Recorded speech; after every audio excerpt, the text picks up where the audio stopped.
A year ago, in January 2022, the things I knew about chess were 1. How the pieces moved, and 2. How to get beaten by your grandpa as a kid. Fast forward to today, my peak ratings on chess.com are 1700 in bullet, over 1600 in blitz and rapid, 3000 in puzzles, and a little trophy I won at a local chess tournament. And before you keyboard warriors scroll down to the comment section, no, I have not been coached by anyone or spent every day playing for over 6 hours, solving hundreds of puzzles, and reading complicated chess books. I self-studied and played chess for only a couple hours a day outside of school and work using the best techniques I researched online for my ELO range. So if you're anywhere in the ELO range of 500 to 1600, listen up because I'm going to show you exactly what I did and wish I would have done in your position to gain chess rating fast and get to the next level.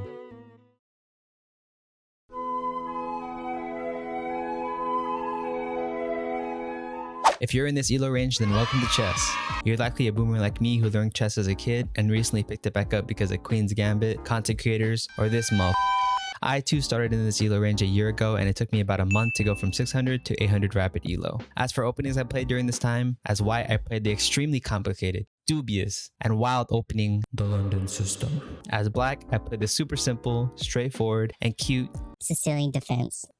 If there was one thing I would give myself during this time a high five for is my puzzles and tactics training. In my first month of playing chess, my puzzle rating grew from 450 to above 1500 ELO. The reason for this is because during that time, I researched a lot on the fastest and most efficient ways for a beginner to improve at chess, and it always ended up on puzzles, and more puzzles. Puzzles are essential for a game like chess because they are the most effective way in improving pattern recognition. For example, if you show this position to a beginner and ask them to figure out how to win the queen, there's a very good chance they won't find it. However, give this position to someone who's seen this type of pattern a few times in the puzzles they've done, and they'll quickly identify that bishop takes h7 check will win the queen with a discovered attack. There are hundreds, if not thousands, of patterns and combinations like this that exist in the game of chess, which is why at the start I grinded puzzles more than playing the actual game. Alongside puzzles, I watched tons and tons of YouTube videos on openings that I could try out, basic middle game ideas that, although I didn't quite understand, tried to use in my games, and basic endgame principles. I also only played a few 10-minute or more length games every day. So my chess newbies, here's my do's and don'ts for you guys to follow. Do solve puzzles, especially basic checkmate patterns with the queen coupled with pieces like the knight, the bishop, and the rook. One of the worst feelings in chess is finding out that you missed a basic checkmate right in front of you. Do watch tons of educational chess content on YouTube. The top channels I would recommend to you are Chess Vibes, Chess Talk, and of course, my man Gotham Chess. Do play basic openings. I'm gonna say this one time and one time only. Stop playing the Sicilian defense. You're not that guy, pal. Trust me. You're not that guy. My recommendation if you want to avoid a lot of opening traps is to play the London system as white, the Carl as black against e4, and d5 against d4. Don't play bullet and blitz chess. Chess is hard, and especially as a beginner. Think about your moves before you play them, or go ahead and keep blowing your queen. I don't care. Don't worry about winning or losing. Improving at chess is a marathon, not a sprint, so don't get frustrated over the first few speed bumps. Don't spend money on chess. With all the free learning tools and resources on chess.com and the endless amount of educational content on YouTube, there's absolutely no reason to have to spend a single penny to get to 800 ELO.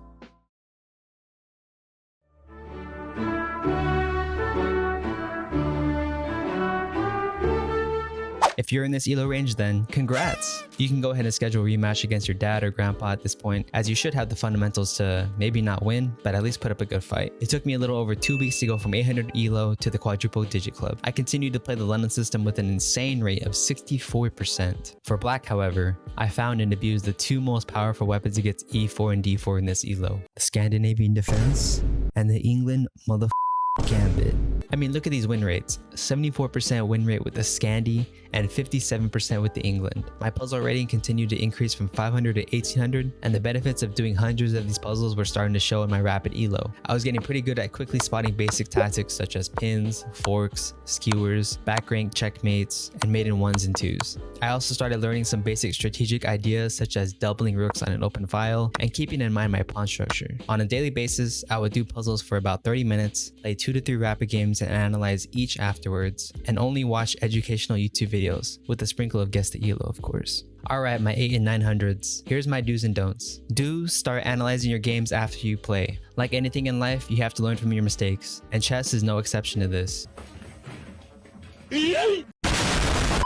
If in one game you try to play queen h5 trying to do the scholar's mate, but then end up blundering your queen, now you'll know to never play that garbage opening. Do start looking at your opponent's threats after each move. Every time your opponent makes a move, look at what that piece is attacking and look at what pieces behind it are also attacking. Don't memorize opening moves. Instead, you should be focusing on learning opening principles such as putting pawns in the center, developing your pieces, and not bringing your queen out too early just to end up blundering it. Don't worry about learning theoretical endgames. This also goes for the 800 and below people too, because a large majority of your guys' games will be determined either in the opening or the middle game once the piece blunders start.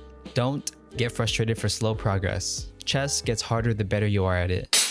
And less than 25% of players on chess.com are even over 1,000 elo. Trust the process, do those puzzles, you got this.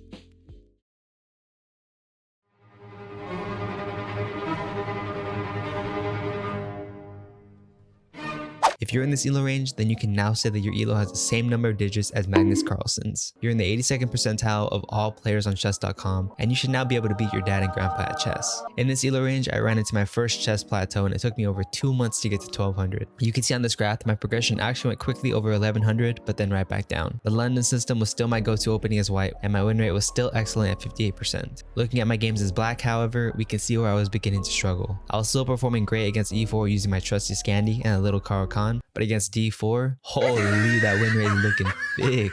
I looked into a few games and it looked like I just didn't have a go-to system. My puzzle rating rose up to 2000 elo, but it also began to plateau here. I found myself starting to do them less and less because I felt my tactics were good enough, which is a terrible mistake. You should never become complacent with any aspect of your chess, especially tactics. Around this time, I wasn't able to practice and play chess as much because I was finishing up my engineering degree at university. When I did have time though, I was playing a ton of bullet and blitz chess instead of doing puzzles and playing rapid games, which explains the slow progression. On a good note though, I did start going out to local chess clubs and playing a lot of over-the-board chess. Alright, my 1000s, follow these do's and don'ts if you want to get to 1200. Do solve puzzles the correct way. Many people plateau or get stuck in this elo range, and this is the main reason here. Solve puzzles for accuracy and not for speed. Try to visualize the solution of the puzzle in your head and begin to see variations without needing to move a single piece physically. Do start learning endgames. Now that you and your opponents are blundering less in the opening and middle game, you'll start to see more endgames, especially rook and pawn endgames. Study up on these because you're going to need them from now on. Do start watching my man Daniel Naradisky on YouTube. This guy here is the best thing you can get to free grandmaster lessons. I started watching his speedrun videos around this elo and it gave me tons of insight into the high level thinking of grandmasters. Don't play while tilted. This goes for all levels, but your chess psychology and mentality matters a lot more than you think when you go into a chess game.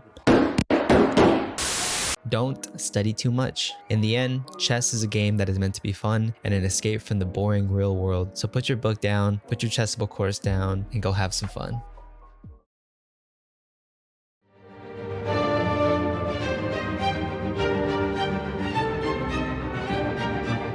If you're in this elo range, then give yourself a huge pat on the back because you're now in the top 10% of players on chess.com. It took me 4 months after starting my chess journey to get to 1200 rapid elo. To gain just 200 points to get to 1400 took me 3.5 months. Looking at the statistics though, we can see that going from 1200 to 1400 places you from the top 10% of players to the top 5. So the jump in competition and skill is insane in this range. My openings had a huge change during this time to my current repertoire. As white, I switched to the Queen's Gambit because I got bored of the same London setup every game. Ayo, but look at the power of the Queen's Gambit though. As black against e4, I switched from the Scandi to my trusty Caro-Kann, and against d4, I finally found the only good anti-London system that I still use today to great success, with an overall win rate of over 60%. I can go into more depth on my current repertoire if you guys want, just let me know in the comments below. I started to get back on the puzzles grind during this time, jumping from 2000 to 2200 in a few days, and then up to 2500 a month later. Follow these do's and don'ts if you want to crack into that 1400 elo. Do learn the typical middle game plans in your openings. If you still find yourself wondering what's next after the opening phase, then this is what's stopping you from getting to 1400. Part of learning an opening is also learning the ideas and plans in the middle game. Do know all of the opening traps in the openings you play. Think about this for a sec. You can spend your whole life learning how to play endgames like Magnus Carlsen, or how to attack like Mikhail Tal, or even how to defend like Hikaru Nakamura. But if you're still falling for this type of shit in the opening, then stop. Stop. Don't get caught up in studying openings too much. A very common trap among players of all levels is focusing too much of their study in the opening. Yes, I know that studying the end game and middle game is not fun at all, but sometimes you just gotta do what's not fun if you want to get better. Don't only play trappy openings and gambits. Chess is not always going to be attacking and W-keying the opponent's king. Sometimes you'll be forced to play into a boring end game or a super close position. And if you want to become an excellent chess player, you must become comfortable in these types of positions where you're forced to play more positionally rather than tactically.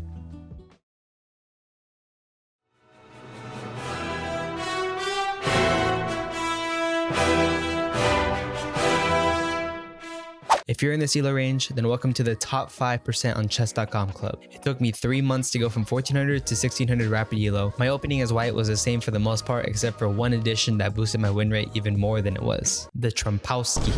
This one move right here has done wonders for me. I mean, look at this win rate over all my blitz and rapid games. Almost 70%. The chess devs really need to nerf this opening because it's just too OP.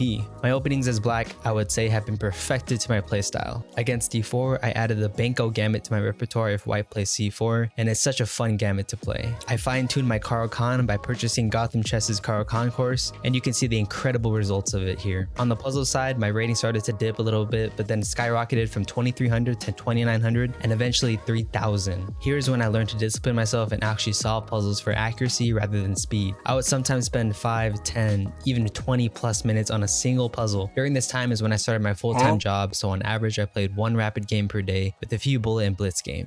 I did puzzles maybe once or twice a week. I also studied a lot of Grandmaster games to learn some new creative middle game ideas. And as for endgames, I made sure I would never mess up a king and pawn versus king endgame again. So if you want to get to 1600, here are my do's and don'ts. Do look into buying a chess course or two. For me, I bought Gotham Chess's Caro-Kann course, and that skyrocketed my win rate as black. Chessable also has some great courses, so I highly recommend checking those out. Do advanced 2500 plus rated puzzles. By now, your tactics should be pretty solid, but what's probably limiting you and causing your blunders now is your ability to accurately calculate and visualize moves into the future. To exercise those muscles, you should spend at least 3 minutes on each puzzle. Do start looking a lot more from your opponent's perspective. Don't only notice your opponent's threats. Now you need to be looking at what your opponent is planning and what they could do down the line. This is a very important concept in winning positions because you want to make sure you prevent any sort of counterplay that your opponent can create. Don't make a move if you don't have a concrete plan. Every move you make must be with purpose and an intention to set up something for the future. You should never make a move if there isn't an idea behind it, because at this level and beyond, every tempo matters. Don't get fixated on one potential tactic you see brewing up. With all those tactics and patterns now in your head, it's easy for your mind to get hooked on the first idea you see. Try to consider all other options before closing off to just one. I hope you guys enjoyed the video and were able to take away at least one thing from my chess journey so far. Every person's chess journey is going to be different, and we all have a set amount of time we can dedicate to the game every day. So don't get discouraged when you compare your journey to mine. Let me know if you have any questions in the comment section below, and I'll see you guys in the next one. Peace.